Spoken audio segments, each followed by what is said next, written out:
हमारे राजस्थान के शिक्षा मंत्री ने स्वयं यह स्वीकार किया है कि पेपर लीक हुआ था लेकिन वो वायरल नहीं हुआ।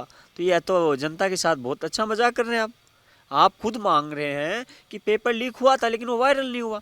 विद्युत में जो पैसे बढ़ रहे हैं उसको तो आप हाईलाइट कर रहे हैं, उसके खिलाफ तो आप प्रदर्शन कर रहे हैं। तो जो पेट्रोल और डीजल की प्राइस जो हर दिन बढ़े जा रही है और आज 116 रुपये भी पार कर गई है सीकर में पेट्रोल की प्राइस, गैस सिलेंडर की कीमतें लगातार बढ़ रही है, तो इनके खिलाफ आप क्यों नहीं करते? आप मतलब जनता के हक की बात कर रहे हैं या सिर्फ आपको कांग्रेस का ही विरोध करना है? लेकिन हमने देखा जब दूसरी लहर कोरोना की आई थी उस वक्त पूरा देश कोरोना से जूझ रहा था, हजारों लाखों की संख्या में मौतें हुई, लोग हर घर में उस वक्त परेशान थे, बीमार थे। ये आपको भी पता है सीकर में किस तरह की स्थिति थी। उस वक्त देश के प्रधानमंत्री भी बंगाल चुनावों में रैलियां कर रहे थे, काफ़ी भीड़ जुटा रहे थे। मैं आपको एक बात दावे के साथ कह सकता हूँ, या तो ये मंत्रिमंडल का विस्तार होगा नहीं, और यदि ये मंत्रिमंडल का विस्तार हो गया तो उसके दूसरे दिन देश में इस राजस्थान में आचार संहिता लगेगी और सरकार तुरंत गिरेगी और यहाँ राजस्थान में समय सीमा से पहले विधानसभा चुनाव कराए जाएंगे। नमस्कार, मेरा नाम है दिनेश और आप देख रहे हैं सीकर संदेश। आज हमारे साथ हैं भारतीय जनता युवा मोर्चा के जिलाध्यक्ष स्वदेश शर्मा। आपसे हम बात करेंगे आज के प्रदर्शन के बारे में। आज भारतीय जनता युवा मोर्चा के नेतृत्व में सीकर जिला कलेक्ट्रेट पर प्रदर्शन करा गया था कुछ मुद्दों को लेकर। तो स्वदेश जी, मैं सबसे पहले तो ये जानना चाहता हूँ कि आपने आज प्रदर्शन किया, आज से करीब 15-20 दिन पहले आपने एक प्रदर्शन किया था, तो ये प्रदर्शन आप किन मांगों को लेकर कर रहे हैं? क्या समस्याएं हैं जिनको लेकर आप ये प्रदर्शन कर रहे हैं? नमस्कार दिनेश जी, आप सबको पता है कि युवा मोर्चा ने पिछले 15 दिन पहले सीकर के जिला मुख्यालय पर एक बड़ा विरोध प्रदर्शन किया था। उस प्रदर्शन में हमारी मुख्य मांग थी, जो रीट परीक्षा हुई थी उसमें जो धांधली हुई उसकी सीबीआई जांच हो, और यहाँ राजस्थान के शिक्षा मंत्री जो कांग्रेस के प्रदेशाध्यक्ष भी हैं और हमारे सीकर जिले से लक्ष्मणगढ़ के विधायक हैं, हमने उनसे नैतिकता के आधार पर इस्तीफ़ा मांगा था और गहलोत सरकार से मांग की थी यदि शिक्षा मंत्री इस्तीफ़ा नहीं देते हैं तो उनको बर्खास्त किया जाए, लेकिन गहलोत सरकार ने उस मांग को बिल्कुल भी स्वीकार नहीं किया। आज हमने पूरे राजस्थान के जितने भी उपखंड हैं वहाँ पे भारतीय जनता पार्टी के बैनर के नीचे सभी उपखंडों पे विरोध प्रदर्शन किया है, और आने वाले समय में 1 महीने बाद हम जिला मुख्यालय पर एक 10,000 की संख्या में बड़ा विरोध प्रदर्शन करना चाह रहे हैं, और उससे 1 महीने बाद 25 दिसंबर को हम जयपुर में पूरे राजस्थान भर से जितने भी भारतीय जनता पार्टी कार्यकर्ता हैं बड़ा विरोध प्रदर्शन कर रही हैं। उसमें कम से कम राजस्थान भर से भारतीय जनता पार्टी व सभी मोर्चों के कार्यकर्ता मिला के 2 लाख कार्यकर्ता उस प्रदर्शन में शामिल होंगे, और ये राजस्थान के इतिहास का सबसे बड़ा विरोध प्रदर्शन होगा। आज हमारा जो विरोध प्रदर्शन करने का कारण था, आप लगातार देख रहे हैं राजस्थान अपराध के मामले में अपराध का ग्राफ बढ़ता जा रहा है। जो ये जितनी भी जो धांधली हुई है परीक्षाओं में, इसमें युवाओं का जो सपना था उसको चकनाचूर कर दिया, और महिलाओं के खिलाफ जो अत्याचार बढ़ रहे हैं, आप सुबह सुबह अखबार खोल के देखेंगे तो अखबार के फ्रंट में आपको एक ही खबर मिलेगी, इस महिला से बलात्कार, यहाँ मारपीट, यहाँ पुलिस वालों से मारपीट। तो ये क्या हो रहा है राजस्थान में? राजस्थान की पूरी कानून व्यवस्था पूरी तरीके से चरमरा गई है, और यहाँ राजस्थान में इस कांग्रेस पार्टी को जिन्हें 98 जो जितने भी विधायक हैं उनमें इनको एक गृह मंत्री नहीं मिला। आज गृह विभाग है जो मुख्यमंत्री खुद संभाले। क्या या तो ये हुआ कि इन जीते हुए विधायकों में कोई भी काबिल विधायक नहीं है जो राजस्थान का गृह मंत्री बन सके, और जो राजस्थान में जो जितनी भी समस्याएं हो रही है उसका एक मूल जड़ है अशोक गहलोत।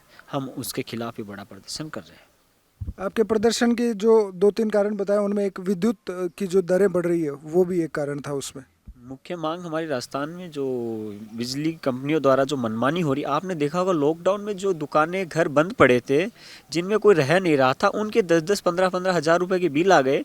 उनको उस समय ये कहा गया एक बार आप इन्हें जमा करवाइए, अगली बार हम आपको एडजस्ट कर देंगे, लेकिन उनको कोई फ़ायदा नहीं मिला। आज गरीब इंसान महंगाई में मरता जा रहा है। और आपको एक बात और बता देना चाहता हूँ, ये कांग्रेस पार्टी जो है जो लगातार पेट्रोल और डीजल के भावों को दामों को लेकर केंद्र सरकार के खिलाफ प्रदर्शन कर रही है, तो मैं आपको कहना चाहता हूं कि इस देश में सबसे महंगा डीजल और पेट्रोल है तो वो राजस्थान पे है। इस देश में सबसे ज़्यादा वेट डीजल पेट्रोल पे लगा रही तो राजस्थान सरकार लगा रही। तो यार पहले आप अपने खुद के गिरेबान में तो झांको। आज हम केंद्र सरकार पे हर मामले में हमला बोलते हैं डीजल पेट्रोल के भाव में लेके, तो आपने देखा होगा कि 100 करोड़ वैक्सीनेशन हिंदुस्तान में पूरे वर्ल्ड में कहीं हुई क्या, और निःशुल्क किसने करवाई? मोदी सरकार ने। तो ये हमारे ऊपर अंगुली उठाने से पहले अपने खुद के गिरेबान में झांकें और इन बिजली दरों को कम करें, किसानों का कर्जा माफ़ करें। आपको पता होगा 2018 में जो विधानसभा चुनाव था उसमें यहाँ के कांग्रेस का, जो हम उनको पप्पू भी कह सकते हैं, उन्होंने एक दावा किया था कि 1 से 10 तक की गिनती शुरू करोगे, 10 दिन के अंदर हम किसानों का संपूर्ण कर्जा माफ़ करेंगे। लेकिन क्या हुआ? उन्होंने आके संभाला नहीं। प्रियंका गांधी जी से मैं कहना चाहता हूँ, यूपी के छोटे से छोटे मामले में यूपी में वो अपना प्रदर्शन करने चली जाती है और उनकी जहाँ महाराष्ट्र में, राजस्थान में, जहाँ भी उनकी सरकार है वहाँ पे इतना अपराध बढ़ रहा है, वहाँ कभी आते ही नहीं है वो। यहाँ भी तो उनको आना चाहिए। यूपी इलेक्शन का फायदा दे के वो वहाँ पे जाते हैं, सिर्फ वहीं पे क्या दलितों का अत्याचार। और आपने अभी कुछ दिन पहले देखा होगा, लवली एक हत्याकांड हुआ था, वाल्मीकि समाज के एक लड़के की हत्या हुई थी। एक महिला, वृद्ध महिला वाल्मीकि समाज की थी, दलित समाज की थी, उनको निर्वस्त्र करके हत्या कर दी गई। तो ये क्या हो रहा है राजस्थान में? दलितों के खिलाफ जितना अत्याचार इन पिछले 2.5 सालों में राजस्थान में हुआ है उतना आज तक कभी नहीं हुआ। महिलाओं के खिलाफ जितना अत्याचार हुआ है वो आज तक कभी नहीं हुआ। बिल्कुल, ये बाकी जो पेट्रोल की और विद्युत दरों की, इनकी भी बात अपन आगे करेंगे। उससे पहले मैं ये चाहता हूँ कि जो आपने रीट में परीक्षा में जो धांधली की बात करी, उसे आप थोड़ा सा हमारे दर्शकों के लिए स्पष्ट कर दें कि मतलब किस तरह की धांधली हुई, उसमें आप क्या चाहते हैं अब?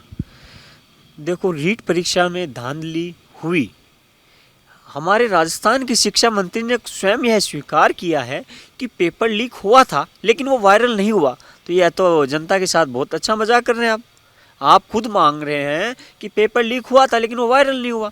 ये बात बात पे राजस्थान में जब भी कोई प्रतियोगी परीक्षा होती है, राजस्थान का नेट बंद कर देते हैं। इससे कितना व्यापार प्रभावित होता है, कितने लोग परेशान होते हैं। इनको ये उस सिस्टम को सुधारने की बजाय नेट बंद कर रहे हैं, तो ये इसका कोई स्थायी सॉल्यूशन थोड़ी है। आपने देखा होगा नकल गिरोह ने क्या क्या दिमाग लगा लिया। तो क्या किसी बड़े अधिकारी की सह के बिना इतना हो सकता है? किसी एग्जाम फॉर्म किसने भरा है, परीक्षा देने कौन बैठे हैं, ये सब क्या हो रहा है? और रीट की परीक्षा की अपन बात की जाए तो कहीं पे तो 8:30 बजे पेपर मिल गया और कहीं पे 10:30 बजे तक पेपर हाथ नहीं हुआ। तो ये क्या है? हम गहलोत सरकार से मांग करना चाहते हैं कि जो आप यदि बोल रहे हो आप इतने चीन के साहूकार हो, तो इस रीट परीक्षा में जो धांधली हुए उसकी सीबीआई जांच करा लो। दूध का दूध, पानी का पानी हो जाएगा। और ये जो शिक्षा मंत्री है, इनका भी जो ये बड़ा चेहरा है वो सामने आ जाएगा। अशोक गहलोत रीट की परीक्षा की सीबीआई जांच करवाने से क्यों डर रहे हैं? इसका मतलब दाल काली नहीं है, दाल पूरी काली है। दाल में काला नहीं है, दाल ही पूरी काली है। बिल्कुल, आपने कहा रीट में धांधली हुई, उसके लिए सीबीआई जांच होनी चाहिए और उसके लिए आप प्रदर्शन भी आप कर रहे हैं। लेकिन मैं ये भी देख रहा हूँ कि जिस तरीके से आप प्रदर्शन कर रहे हैं, तो क्या आपको लगता है कि राजस्थान सरकार को रीट की एग्ज़ाम में सीबीआई जांच करवाने, शिक्षा मंत्री को बर्खास्त करने, इसके लिए आपको बड़ा दबाव सरकार के ऊपर बनाना पड़ता है कि जिसके बाद ये चीज़ें हो? तो आपका जो प्रदर्शन है, क्या आप इतना दबाव राजस्थान सरकार के ऊपर बना पा रहे हैं कि जिसके परिणाम स्वरूप ये चीज़ें हो जाए? देखो, मैं आपको बताना चाहता हूँ, अभी कुछ दिन पहले 11 तारीख को जयपुर में रीट परीक्षा को निरस्त करने के लिए युवा मोर्चा ने एक बड़ा आंदोलन किया था। आप सबने उस देखा। कम से कम भी राजस्थान, जयपुर और सीकर और अलवर के कार्यकर्ता नहीं आए थे, अजमेर, इन 3 जिलों के मिला के 10,000 युवाओं ने उसमें भाग लिया। सतीश जी पूनिया ने उनकी अगुवाई की। हमारे प्रदेशाध्यक्ष जी हिमांशु जी शर्मा उस हमारे साथ मौजूद थे और हमने बड़ा विरोध प्रदर्शन किया। हमने सीएम हाउस का घेराव करने की कोशिश की, लेकिन उनके जो पुलिस तंत्र, उन्होंने रास्ते में रोक लिया। लेकिन हमने सड़क पे बीच में धरना दिया। तो आप ये तो कह नहीं सकते कि हम कोई बड़ा विरोध प्रदर्शन नहीं कर रहे हैं। और आपको मैं बता देना चाहता हूँ कि आने वाले 2 जो बड़े प्रदर्शन होंगे, उस प्रदर्शन को पूरा देश देखेगा कि भारतीय जनता पार्टी राजस्थान में विपक्ष में है और जनता, किसानों और युवाओं की आवाज़ उठा रही है। आपने कहा कि आप बड़े प्रदर्शन करेंगे। 25 दिसंबर को आपका बड़ा प्रदर्शन है, विधानसभा घेराव की आप बात कर रहे हैं, 2 लाख लोग इकट्ठे होंगे। लेकिन शिक्षा मंत्री जी कह रहे हैं कि अगले 1 महीने में वो रीट की एग्ज़ाम का जो है रिजल्ट आ जाएगा। तो उसके बाद अगर आप कोई प्रदर्शन करें या कितना भी बड़ा प्रदर्शन करें, तो उसका वो आपको इफ़ेक्ट मिल पाएगा जो आप चीज़ चाह रहे हैं? रीट की एग्ज़ाम का जब रिजल्ट ही आ जाएगा आपके बड़े प्रदर्शन से पहले अगर, तो फिर क्या होगा? देखो, यदि राजस्थान सरकार ये फैसला करती है तो ये तो सरासर इन 25 लाख युवाओं के साथ एक धोखा होगा। और वो 25 लाख युवा इस राजस्थान सरकार को 2023 के चुनाव में अपना जवाब देंगे और भारतीय जनता पार्टी को बड़े भारी मतों से विजय बनाएंगे। वो 25 लाख युवा चुप बैठने वाले नहीं हैं। यदि आपको पता है कि खुद की कोनी के लगती है तो सबको दर्द होता है, तो युवाओं के 25 लाख युवा है, वो सब समझदार है, पढ़े लिखे हैं, तो वो डोटासरा जी को जवाब देंगे। और आने वाले विधानसभा चुनाव में डोटासरा जी लक्ष्मणगढ़ की सीट छोड़ के कोई सुरक्षित ढूंढने की कोशिश करेंगे और उनमें भी वो हज़ारों वोटों से चुनाव हारेंगे। इसके अलावा आपने कहा कि आप अभी मतलब भारतीय जनता युवा मोर्चा और भारतीय जनता पार्टी प्रदर्शन कर रही है, फिर आप अगले महीने एक बड़ा प्रदर्शन आप करेंगे, फिर 25 दिसंबर को आप बड़ा प्रदर्शन करेंगे जिसमें पूरे राजस्थान से भारतीय जनता पार्टी के करीब 2 लाख कार्यकर्ता उसमें शामिल होंगे। आप बात कर रहे हैं एक तरफ राजस्थान से 26 लाख रीट अभ्यर्थियों की जिनके साथ धोखा हुआ, आपका ये कहना है। तो मैं ये जानना चाहता हूँ कि जब आप इतना बड़ा प्रदर्शन पूरे राजस्थान लेवल पे आप कर रहे हैं तो उसमें आपके साथ जनता फिर क्यों नहीं है? आप सिर्फ भारतीय जनता पार्टी के कार्यकर्ताओं की बात कर रहे हैं, 26 लाख अभ्यर्थी हैं, उनमें से कितने लोग आपके साथ हैं? आपका जो 2 लाख का आंकड़ा है वो भारतीय जनता पार्टी के कार्यकर्ताओं का था। देखो, मैं आपको बताना चाहता हूँ, जो हमने 11 तारीख को बड़ा विरोध प्रदर्शन किया था जयपुर में, उसमें 70% रीट अभ्यर्थी थे। आप चाहे उसकी जांच करा सकते हैं कि वो हमें खुद को नहीं पता था इतने कार्यकर्ता कहाँ से आए, क्योंकि हमारी इतनी तैयारी नहीं थी। हमने सोचा 1000-2000 कार्यकर्ता, क्योंकि हमारी तो वो तैयारी थी। लेकिन जो दुखी है, जो पीड़ित युवा है, वो स्वतः उस प्रदर्शन में शामिल हुए थे। और मैं आपको बता देना चाहता हूँ कि 2 लाख का ये जो टारगेट है, ये भारतीय जनता पार्टी का है। लेकिन जो आम जनता और जुड़ेगी इस आंदोलन से, तो ये काफ़ी बड़ा प्रदर्शन होगा राजस्थान के इतिहास का। बिल्कुल, हम उम्मीद करते हैं कि मतलब ये बड़ा प्रदर्शन आप करें, लेकिन उसके बाद भी जो है रीट के जो अभ्यर्थी हैं उनके जो समस्या है कि अगर उनका ये मानना है, उनका भी है कि अगर इसमें धांधली हुई है तो हमें ऐसा लगता है कि आपके साथ और लोग जुड़े होने चाहिए। ये प्रदर्शन जो है इनको भी और ताकत मिलनी चाहिए, क्योंकि अगर किसी के साथ गलत हुआ है तो उसको न्याय मिलना चाहिए। हमने सीकर में भी देखा था कि 3 ऐसी महिला अभ्यर्थी थी जिनको एसके कॉलेज में थोड़ा सा लेट होने के कारण प्रवेश नहीं मिला, जो एग्ज़ाम नहीं दे पाई थी। बात को बीच में रोकना चाहता हूँ, और मैं वो 3 बालिकाओं के बारे में आपको एक बात बताना चाहता हूँ कि उन बालिकाओं को एग्ज़ाम देने के लिए मौका नहीं मिला। क्यों? वो 20 मिनट लेट थी। और दूसरी तरफ आपने सबने देखा कि कांग्रेस पार्टी, राजस्थान सरकार के शिक्षा मंत्री ने आदेश दिया कि कुछ जगह पेपर जहां 10:30 बजे पहुंचा है, लेट हुआ है, उन्होंने कहा कि ट्रैफिक की व्यवस्था ऐसी थी, जाम में फंस गए या पुलिस में मॉनिटरिंग की कमी थी, उसकी वजह से वहाँ पेपर लेट पहुंचा और वहाँ हम कुछ केंद्रों पे परीक्षा दोबारा कराएंगे। यदि सरकार की कमी से कहीं गलती हुई है तो उनकी परीक्षा दोबारा हो सकती है, तो उन 3 बच्चियों को न्याय क्यों नहीं मिल सकता? मैं यही राजस्थान के शिक्षा मंत्री से बात पूछना चाहता हूँ। ये आप इस वक्त पूछ रहे हैं, लेकिन ये आपने अभी तक इस बात को लेकर आपने कितना विरोध प्रदर्शन किया? आपने अभी तक जो बात करी वो भी आपने रीट में धांधली को लेकर करी, जबकि आपके खुद के सीकर मतलब आपके गृह नगर में ही ये वाकया हुआ था। पूरे राजस्थान सहित देश भर के लोगों ने उसे देखा, काफ़ी वायरल ये वीडियो भी हुआ था, इसकी खबर भी सीएमओ तक भी पहुंची है। इसके बावजूद भी उन 3 जो सीकर के आसपास की 3 लड़कियां थी जिनका एग्ज़ाम नहीं हो पाया था, परीक्षा केंद्रों पर घड़ी नहीं लगवाई गई थी जिला प्रशासन के द्वारा। टाइम को लेकर एक बड़ा इशू हुआ था कि सही टाइम नहीं बताया गया, जिसकी वजह से कईयों के पेपर जो हैं वो ख़राब हुए। रोती बिलखती महिला अभ्यर्थी जो है वो परीक्षा केंद्रों से बाहर आई थी। तो जब आप 26 लाख लोगों की बात कर रहे हैं, तो आप ये जो 3, 5, 10, 20 लोग हैं जिनको इस तरह की भी समस्या आई, उनको आप कहाँ तक साथ लेकर आगे बढ़ रहे हैं? उन परिवारों से हमने बात करने की कोशिश की, उन परिवारों से संपर्क करने की कोशिश की, लेकिन हकीकत यह है, एक तो हमारे नवलगढ़ के पास में बेरी गांव से एक बच्ची थी, एक बहन थी, एक यहीं लक्ष्मणगढ़ तहसील की एक बहन थी। हकीकत यह है कि वास्तविक रूप से वह तीनों बहनें मानसिक रूप से इतनी परेशान हैं कि वो हमसे बात भी नहीं करना चाहती। और ये हकीकत है, उन्हें जो सदमा लगा है उसका जिम्मेदार इस राजस्थान का शिक्षा मंत्री गोविंद सिंह डोटासरा है। बिल्कुल, इसके अलावा आपने विद्युत की बात करी, लेकिन मैं ये भी जानना चाहता हूँ साथ में कि आपने मतलब जो राज्य लेवल के मामले हैं, विद्युत का हो गया, रीट का हो गया, इनको लेकर आप प्रदर्शन कर रहे हैं। आप चाहते हैं कि जनता को इन चीज़ों से राहत मिले, जहाँ पे गलत हुआ वहाँ पे सही हो। लेकिन आप सीकर में रह रहे हैं, सीकर में कांग्रेस की सरकार है, नगर परिषद में कांग्रेस का बोर्ड है, यहाँ पर भी लोगों की बहुत सारी समस्याएं हैं। सड़क की हो, सड़क में गड्ढे हो, पानी की व्यवस्था है, कई जगहों पर पानी भरा हुआ रहता है, जिसकी वजह से अभी देख रहे हैं कि डेंगू फैल रहा है। डेंगू के दौरान एसडीपी के किट है वो ख़त्म हो गए हैं, लोगों के पास एसडीपी के लिए नहीं है।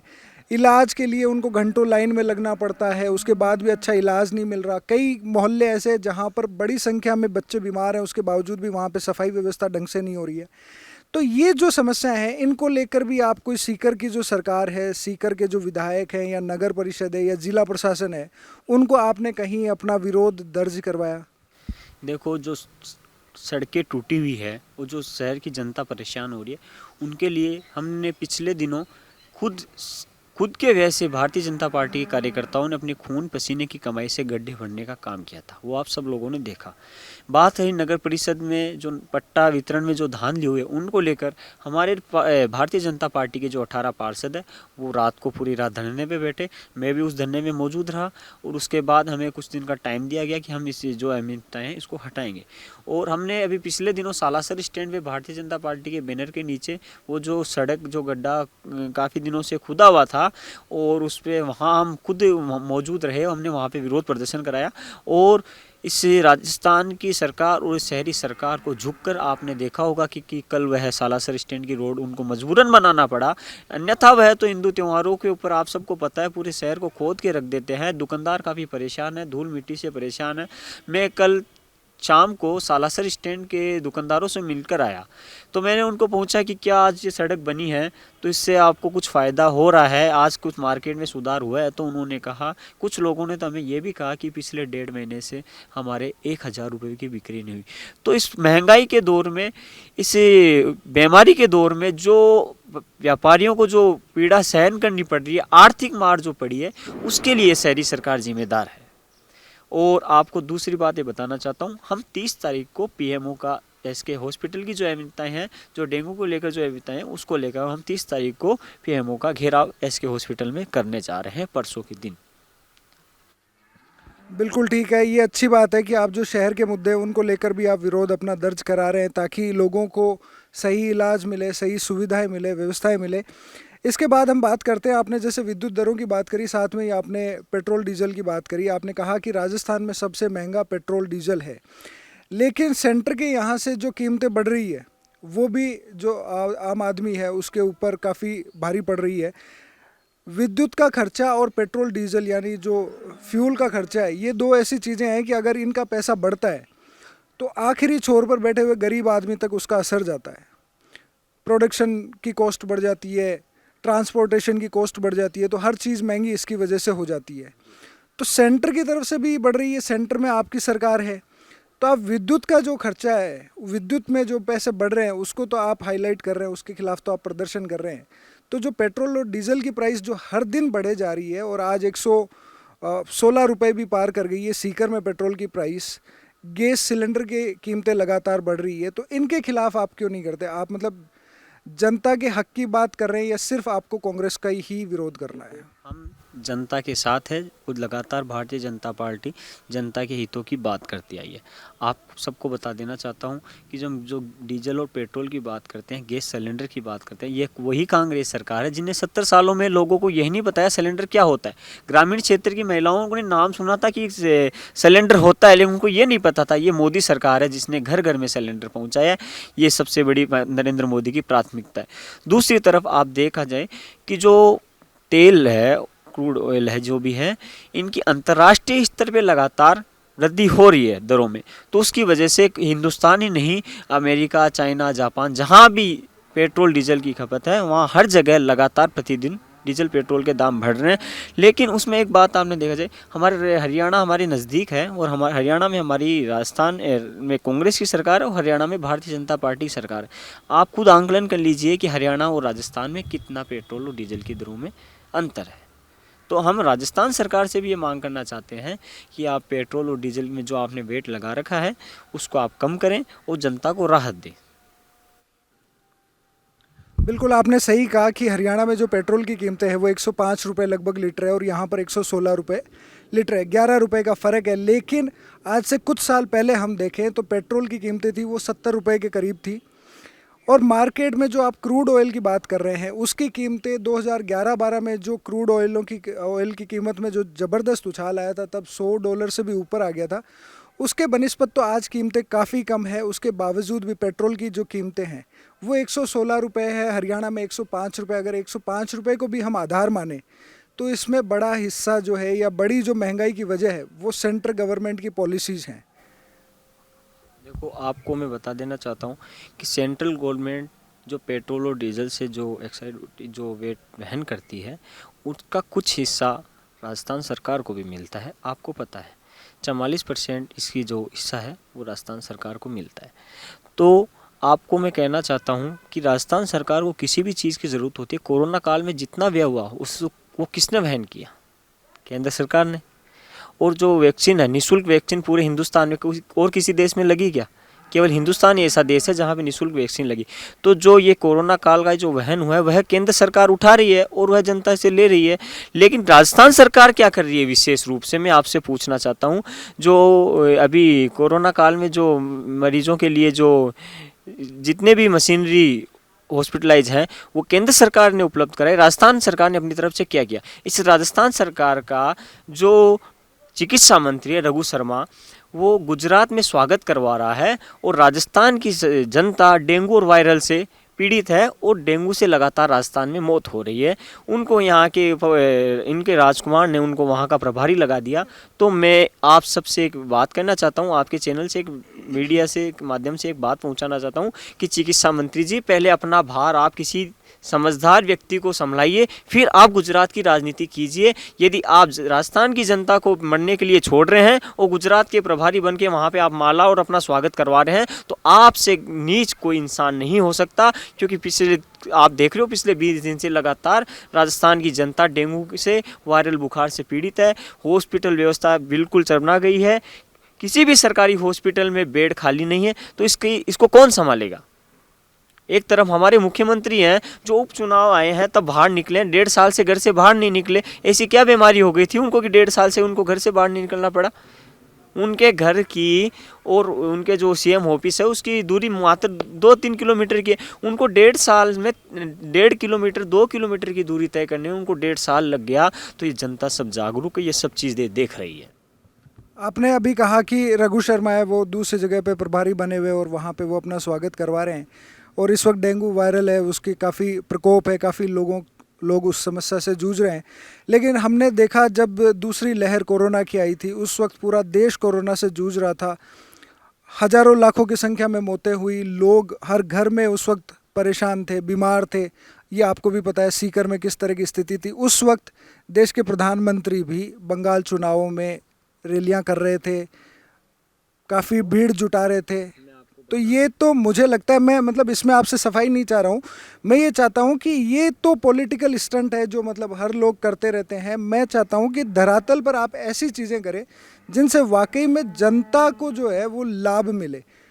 कांग्रेस, बीजेपी ये पार्टियां आपके लिए हो सकती है, लेकिन जो जनता है उसे चाहिए कि कम कीमत पर वाजिब दाम पे उसे फ्यूल मिल जाए, गैस सिलेंडर मिल जाए, बिजली मिल जाए, अच्छी सड़कें मिल जाए, ट्रांसपोर्ट मिल जाए और सुरक्षा का जो माहौल, जो पुलिस वाली बात आपने करी कि अपराध बढ़ रहे हैं, तो वो सुरक्षित माहौल मिल जाए। ये सब जनता चाहती है। पॉलिटिकल पार्टीज़ अगर अपना स्वार्थ साइड में रख दें तो जनता को सिर्फ ये चाहिए। क्या आपको लगता है राजस्थान में आप ऑपोजिशन में होकर, विरोध प्रदर्शन कर, जनता के साथ में मिलकर राजस्थान सरकार को इस कदर दबाव में ला सकते हैं आने वाले समय में कि जनता को ये सब मिले? देखो, राजस्थान सरकार को दबाव में लाना ये विपक्ष का काम तो है ही, और साथ में राजस्थान सरकार तो खुद के विधायकों से दबी पड़ी है।